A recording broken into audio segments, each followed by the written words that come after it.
Welcome aboard to the Passenger Hall of Shame. My name is Sean Kathleen. I am a former flight attendant. I'm also the creator of Passenger Shaming. Today's topic is going to be go with the flow, and yes, it is just as easy as it sounds. Of course, we know that the crew can't do anything about the weather, running out of your first meal choice, and yes, it's totally frustrating and it sucks, and we totally understand and sympathize. While I'm sure that your crew completely appreciates the fact that you think they are powerful enough to control seat pitch, the configuration of the aircraft, weather, they can't, so we need to just go with the flow. Trust me, when I was a flight attendant, I would have killed to have had a direct line with Mother Nature. And here is a little inside aviation intel. Did you know that your crew, and that is pilots and flight attendants, do not get paid until that aircraft is moving?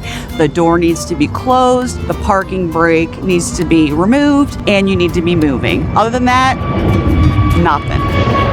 So that crazy shit show that we like to call the boarding process, that is free. Ultimately, everyone has the same goal in mind, to arrive at our destination safely, and hey, in the meantime, we might even get lucky and have an enjoyable experience. So I thank you for committing to the passenger shaming movement to make flying awesome again, and enjoy your next flight.